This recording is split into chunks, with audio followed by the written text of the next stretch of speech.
Assalamualaikum warahmatullahi wabarakatuh. Allahu Akbar, Allahu Akbar, Allahu Akbar, Allahu Akbar. Asyhadu an la ilaha illallah.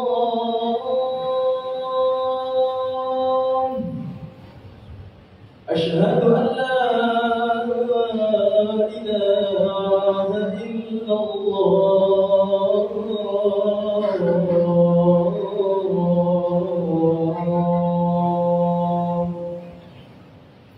Asyhadu anna Muhammadar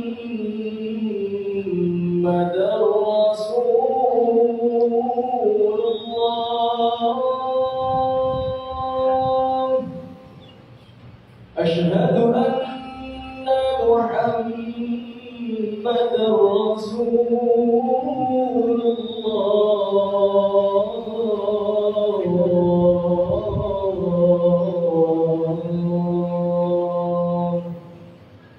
Hayya 'alas salat.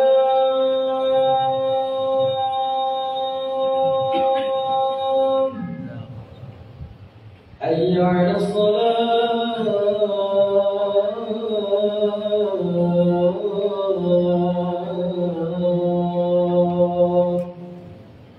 Hayya 'alal falah.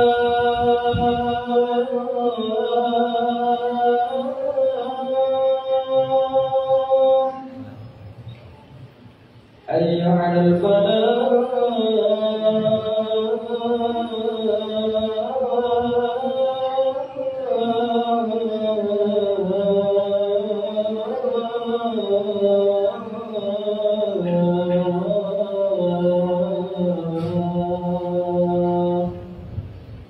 Allahu Akbar,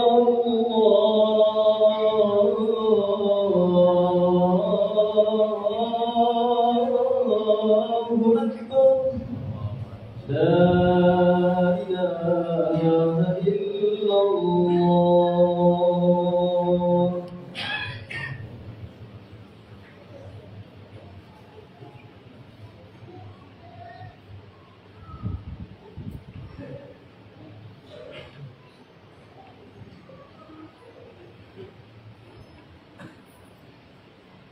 Innal hamdalillah nahmaduhu wa nasta'inuhu wa nastaghfiruh wa na'udzu billahi min shururi anfusina wa min sayyiati a'malina.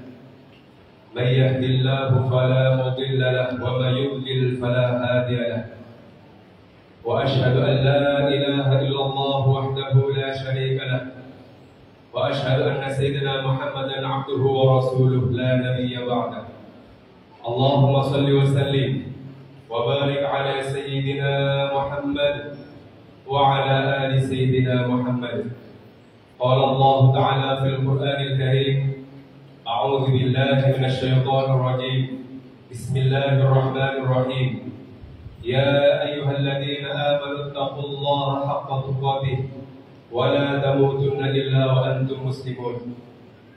يا أيها الناس اتقوا ربكم الذي خلقكم من نفس واحدة وخلق منها زوجها وبث منهما رجالا كثيرا ونساء واتقوا الله الذي تساءلون به والأرحام إن الله كان عليكم رقيبا. يا أيها الذين آمنوا اتقوا الله وقولوا قولا سديدا يصلح لكم أعمالكم ويغفر لكم ذنوبكم ومن يطع الله ورسوله فقد فاز فوزا عظيما. أما بعد فإن الخير حديث كتاب الله وخير الهدي هدي محمد صلى الله عليه وسلم وشر الأمور محدثاتها وكل محدثة بدعة وكل بدعة ضلالة وعليكم بالجماعة فإن يد الله مع الجماعة ومن شد شد في النار. Ma'asyiral muslimin, pertama-tama marilah kita panjatkan puja dan puji syukur kehadirat Allah Rabbul Izzah. Salawat serta salam Semoga tercurahkan kepada junjungan kita Nabi besar Muhammad sallallahu alaihi wasallam. Dan alhamdulillah di siang ini kita dipertemukan di tempat yang mulia dan semoga kita semua dimuliakan oleh Allah Subhanahu wa taala. Ma'asyiral muslimin. Ada seorang sahabat di zaman Rasulullah sallallahu alaihi wasallam yang barangkali namanya belum familiar terdengar di antara kita. Tidak begitu santer, sering disebut di tengah-tengah kita. Tapi sahabat ini memiliki posisi yang luar biasa di antara sahabat yang lain, bahkan di hadapan Rasulullah sallallahu alaihi wasallam. Bahkan Rasul sendiri menggelarinya sebagai al-abid atau sahabat yang betul-betul ahli ibadah. Namanya adalah sahabat Sya'ban, jemaah yang dirahmati Allah. Saking mulianya sahabat ini, para sahabat sampai paham betul akan kebiasaannya. Salah satu kebiasaan yang itu kemudian diketahui oleh para sahabat dan Rasul sendiri ialah beliau seringkali ketika sholat itu selalu ada di saf paling depan di pojok sebelah kanan. Hampir setiap beliau berjemaah selalu mengambil saf terdepan di pojok sebelah kanan. Dan kebiasaan itu diketahui oleh seluruh para sahabat dan oleh Rasulullah sallallahu alaihi wasallam. Sampai di suatu saat ketika momentum sholat subuh berjemaah, tiba-tiba Rasulullah sallallahu alaihi wasallam melihat di pojok sebelah kanan tidak mendapati adanya sahabat Sya'ban. Kemudian Rasul mencari di tengah-tengah para sahabat, juga tidak ditemukan sahabat yang satu ini. Para hadirin sekalian, maka kemudian Rasulullah sallallahu alaihi wasallam sempat menunda sholat subuhnya, sempat menunda sholat jemaah hanya untuk menunggu sahabat yang satu ini. Ditunggu beberapa saat, rupanya sahabat ini juga tidak hadir di momentum sholat subuh pada waktu itu.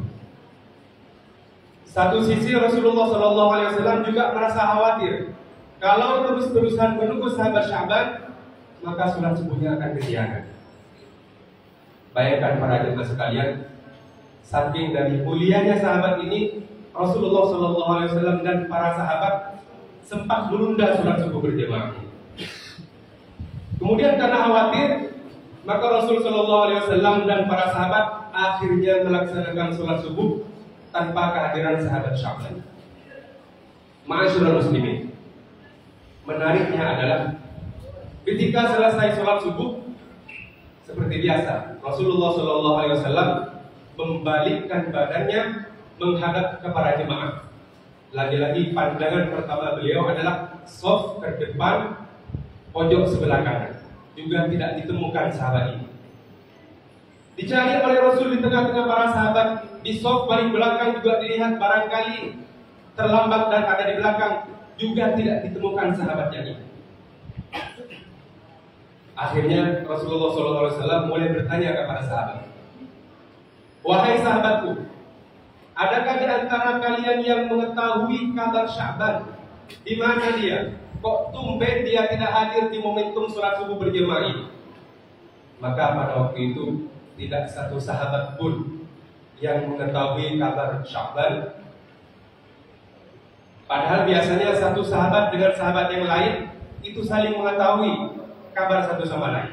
Tapi untuk kali ini mereka benar-benar tidak tahu bagaimana kabar Sya'ban di pagi itu. Ma'asyiral muslimin.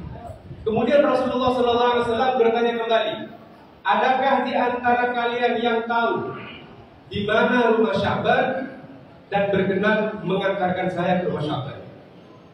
Maka kemudian ada sahabat yang mengacungkan tangannya, "Saya ya Rasul, saya tahu di mana rumah Sya'ban dan saya berkenan mengantarkan jenengan pergi ke rumah Sya'ban." Ma'asyiral muslimin, saking mulianya sahabat ini. Maka kemudian Rasulullah SAW mulai berpamitan kepada para sahabat dan pergi ke rumah Sya'ban. Disitulah pertama kali, wahai hadirin, Rasulullah SAW mengetahui bahwa rumah Sya'ban sangatlah jauh. Perlu ditempuh sekitar 1 sampai 1,5 jam. Kenapa kami mengatakan demikian?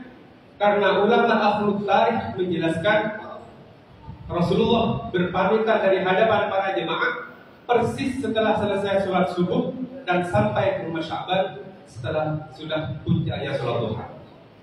Ini artinya rumah Sya'ban benar-benar jauh. Bukan lagi kisaran ratusan meter, tapi mungkin sudah kiloan meter. Tapi rumah yang jauh itu ternyata tidak menjadi hambatan bagi dia untuk selalu sholat berjemaah di masjid. Rumah yang jauh itu tidak menjadi alasan untuk dia untuk selalu sholat berjemaah. Bahkan tak tanggung-tanggung di shaf terdepan. Sekali lagi saya ulangi, ini bukan ratusan meter, tapi mungkin sudah kiloan meter. Dan itu sudah menjadi kebiasaan beliau setiap kali beliau berjemaah di masjid. Ma'asyiral muslimin. Ketika sampai di rumah Sya'ban, Rasulullah SAW mengetok pintu rumah Sya'ban yang dan kemudian Rasulullah mengucapkan salam yang langsung direspon oleh orang yang ada di dalam, yang rupanya adalah istrinya Sya'ban. Kemudian Rasul bertanya, wahai bunda, apa yang terjadi pada Sya'ban sehingga kok tumben dia tadi pagi tidak hadir di momentum sholat subuh? Akhirnya para hadirin, istrinya menundukkan kepalanya. Dia berusaha menegakkan hatinya dan dia menjawab, ya Rasulullah, laqad tuwfiya Sya'ban. Ya Rasul, tidak hadirnya Sya'ban pagi tadi karena dia sudah meninggal, ya Rasul. Tidak hadirnya dia di momentum sholat subuh tadi karena Allah telah memanggilnya, ya Rasul. Dia sudah kembali ke hadirat Allah Subhanahu wa Ta'ala. Dan itu yang menghalangi dia untuk melakukan sholat subuh berjemaah. Ma'asyiral muslimin, saking mulianya sahabat yang satu ini, sampai Rasulullah SAW datang ke rumahnya dan menanyakan kabarnya, walaupun sebelumnya dia telah meninggal. Ma'asyiral muslimin, saya kemudian teringat kisah Anas bin Malik radhiyallahu anhu. Anas bin Malik ini memiliki kebiasaan, asal disebut saja kota Tustor di hadapannya. Tustor ini kemungkinan kalau sekarang Iran. Asal disebut kota Tustor di hadapan Anas bin Malik, selalu matanya Anas bin Malik ini sembab. Keluar air matanya, menangis dia. Suatu hari sahabat bertanya kepada sahabat Anas bin Malik, ya Anas, kenapa engkau setiap kali disebutkan kota Tustor kau selalu menangis? Kemudian Anas bin Malik bercerita bahwa dulu zaman Khalifah Umar bin Khattab, kami berangkat dari Madinah menuju kota Tustor bersama 30.000 pasukan untuk menaklukkan kota Tustor. Dan kami perlu waktu 1,5 tahun untuk bisa menembus gerbang kota itu. Dan kami baru bisa masuk ke kota Tustor itu persis menjelang subuh.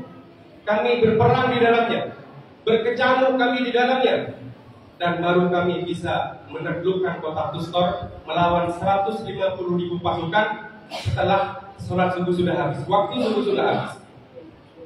Wama Tustor, kata Anas bin Malik. Lalu apa yang bisa kami banggakan dari kota Tustor? Apa yang harus kami banggakan dari penaklukan kota Tustor, kata Anas bin Malik.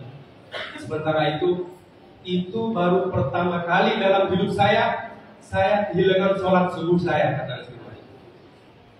Dalam hidup kami pertama kalinya kehilangan sholat subuh kami karena masuk kota Tustor, menembus benteng kota itu sampai meninggalkan sholat subuh berjamaah.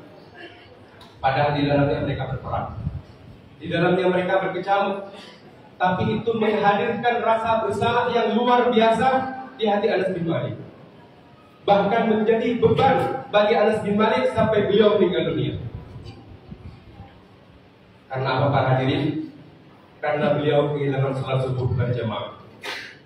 Walaupun para ahli fikih mengatakan setelah itu kaum muslimin mengqadha sholatnya, Tapi ini yang menjadi permasalahan bagi Anas bin Malik bukan qadanya, tapi karena dia sudah meninggalkan sholat subuh atau dia tidak melakukan sholat subuh di awal waktu subuh. Itu yang kemudian menjadi beban bagi Anas bin Malik sampai beliau meninggal dunia. Dan itu baru pertama kali bagi Anas bin Malik seumur hidup,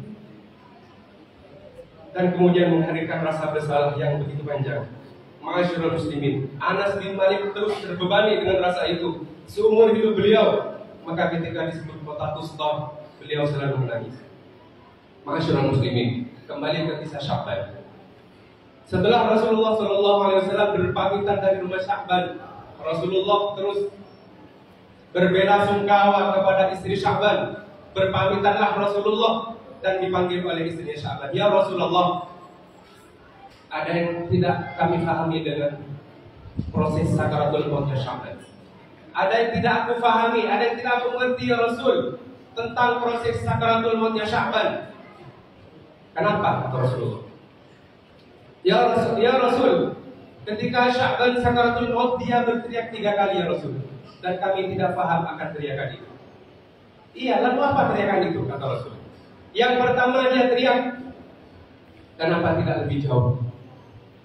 Dan kami tidak paham ya Rasul, padahal Sya'ban ahli ibadah. Kemudian yang kedua dia berteriak, kenapa tidak yang lebih baru? Kami juga tidak paham ya Rasul apa maksudnya. Dan teriakan yang ketiga, kenapa tidak semuanya? Ma'asyiral muslimin. Maka kemudian Rasulullah SAW menjelaskan terkait apa yang diucapkan oleh Sya'ban. Kata Rasul, teriakan yang pertama, kenapa tidak yang lebih jauh?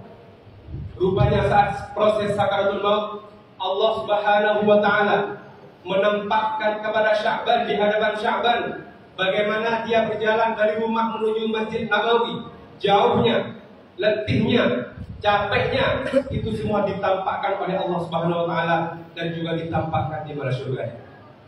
Maka kemudian sahabat Sya'ban berteriak, kenapa tidak lebih jauh sehingga surganya, pahalanya jauh lebih tinggi di hadapan Allah Subhanahu wa Ta'ala. Kemudian teriakan yang kedua, kenapa tidak yang lebih baru?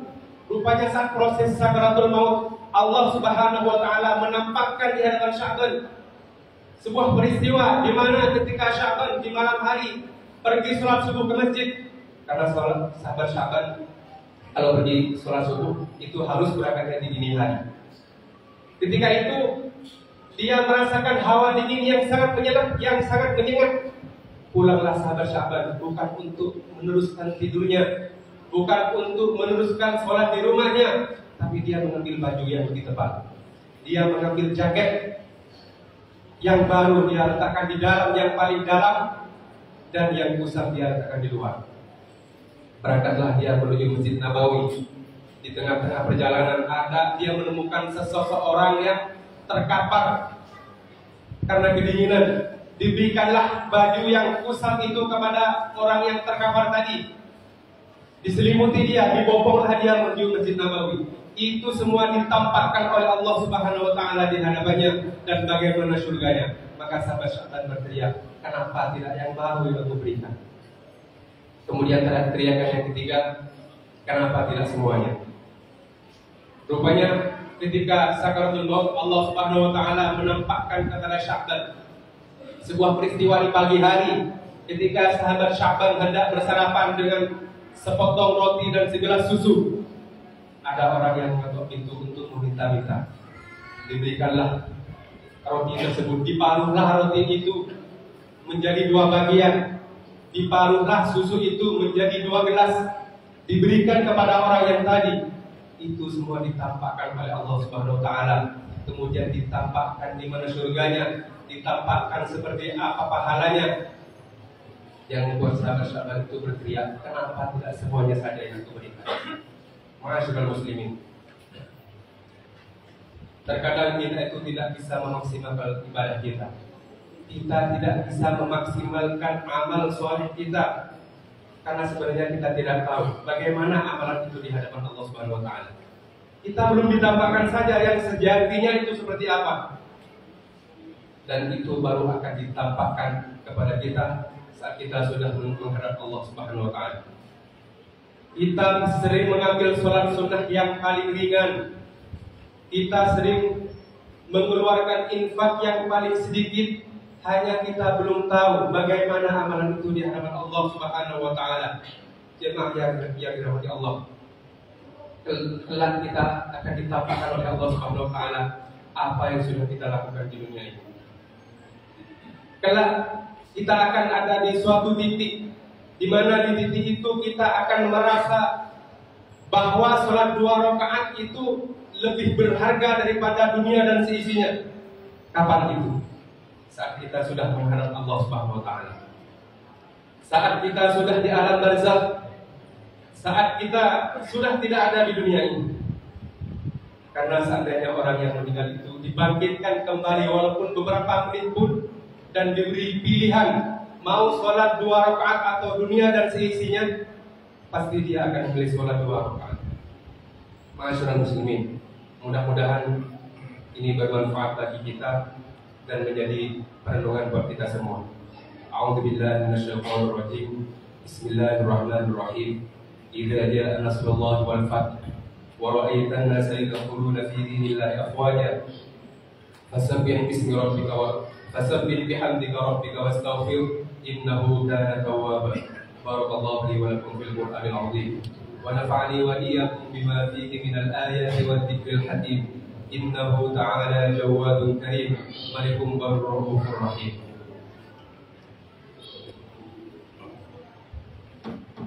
Allahumma salli wa sallim ala sayyidina Muhammad wa ala ali sayyidina wa maulana Muhammad.